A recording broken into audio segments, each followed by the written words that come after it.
नमस्कार। आज हम उन चीजों की बात करेंगे जो हमें दिखाई तो नहीं देती, पर हमारी पूरी दुनिया उन्हीं पर टिकी है। जी हाँ, ये है खनिज और ऊर्जा। यही वो नींव हैं जिन पर हमारा आज बना है और हमारा कल बनेगा। चलिए एक बहुत ही आम सवाल से शुरू करते हैं। रोज सुबह जो टूथपेस्ट हम इस्तेमाल करते हैं, उसमें आखिर होता क्या है? जरा सोचिए।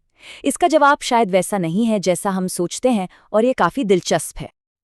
तो आज के इस सफर में हम देखेंगे कि कैसे खनिज हमारी जिंदगी का हिस्सा हैं, ये असल में क्या है और कहाँ से आते हैं। फिर भारत के खनिज संसाधनों पर नजर डालेंगे, खनन की असली कीमत को समझेंगे और ऊर्जा के पारंपरिक से गैर पारंपरिक स्रोतों की बात करेंगे।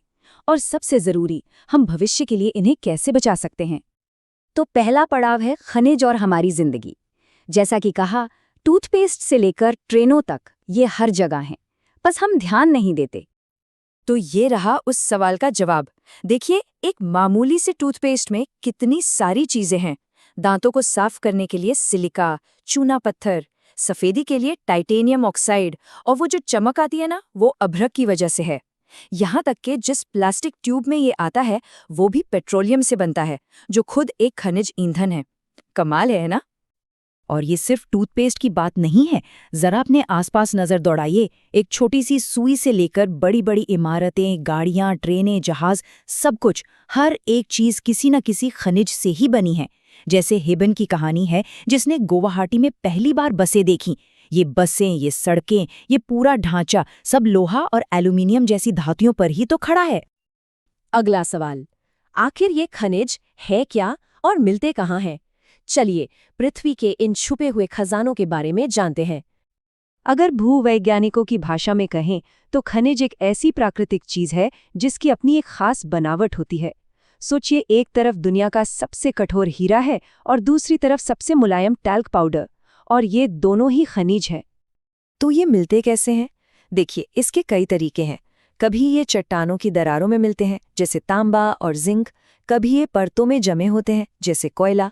कुछ खनिज चट्टानों की टूट-फूट से बनते हैं, जैसे बॉक्साइट। और सोना चांदी जैसी कीमती धातुएं तो अक्सर नदियों की रेत में भी मिल जाती हैं। यहाँ तक कि समुद्र के पानी में भी नमक और मैग्नीशियम जैसे खनिज भारी मात्रा में हैं। अब जब हम ये समझ गए हैं कि खनिज क्या हैं और कैसे बनते हैं, तो चलिए देखते हैं कि हमारा देश भारत इस मामले में कितना अमीर है, खासतौर पर लौह और अलौह खनिजों में। जब बात लोहे की आती है तो भारत बहुत खुशकिस्मत है।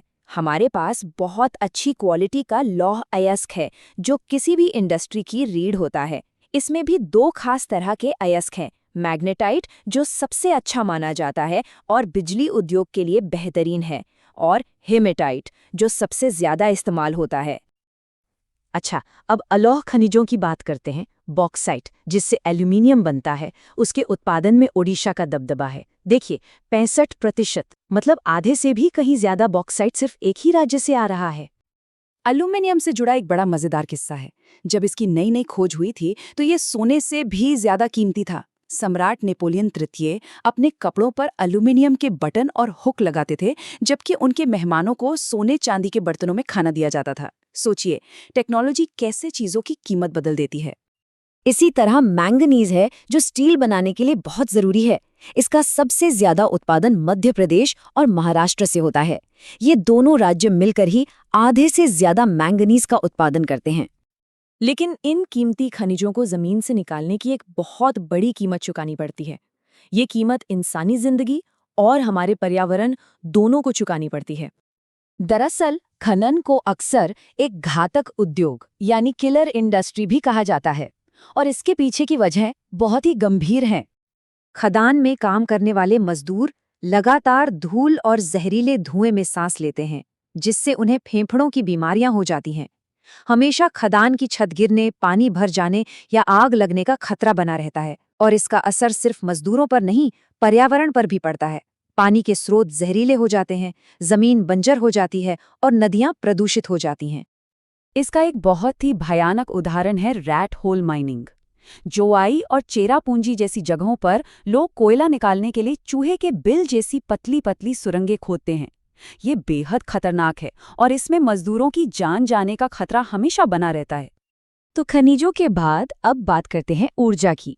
ये भी जमीन से ही निकलती है और हमारी पूरी दुनिया को चलाती है। तो चलिए इस पर एक नजर डालते हैं। मोटे तौर पर ऊर्जा के स्रोतों को हम दो हिस्सों में बांट सकते हैं। एक है पारंपरिक स्रोत, जैसे लकड़ी, कोयला, पेट्रोल, जिन पर हम सदियों से निर्भर हैं, लेकिन ये सीमित हैं। और दूसरी तरफ है गैर पारंपरिक स्रोत, जैसे सौर ऊर्जा, पवन ऊर्जा। ये भविष्य की ऊर्जाएं हैं जो कभी खत्म नहीं होंगी। और क्योंकि ये संसाधन, खासकर पारंपरिक वाले, सीमित हैं, तो उन्हें बचाना बहुत जरूरी हो जाता है। ये कोई विकल्प नहीं है, बल्कि हमारी मजबूरी और जिम्मेदारी दोनों है। ये आंकड़ा देखिए कितना चौंकाने वाला है।